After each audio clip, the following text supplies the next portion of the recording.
ಅಲ್ಲಿ ವಚನಗಳಲ್ಲಿ ಬರೆದಿಟ್ಟಿದ್ದಾರೆ. ಸ್ವಾಮಿ ನೀನು ಶಾಶ್ವತ ನೀನು, ಎತ್ತಿದೆ ಬಿರುದ ಜಗವೆಲ್ಲರಿಯಲು. ನೀನು ಸ್ವಾಮಿ, ನೀನೇ ಶಾಶ್ವತ, ಎತ್ತಿದೆ ಬಿರುದ ಜಗವೆಲ್ಲರಿಯಲು. ಇಡೀ ಜಗತ್ತೇ ನಿನ್ನ ಬಿರುದನ್ನು ಇಡೀ ಜಗತ್ತೇ ತಿಳ್ಕೊಂಡಿದೆ. ಮಹಾದೇವ ಮಹಾದೇವ, ಭಗವಂತನಿಗೆ ದೇವದೇವ ಮಹಾದೇವ ಅಂತ ಹೇಳ್ತೇವೆ.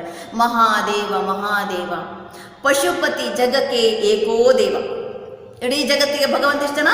ಒಬ್ಬನೇ.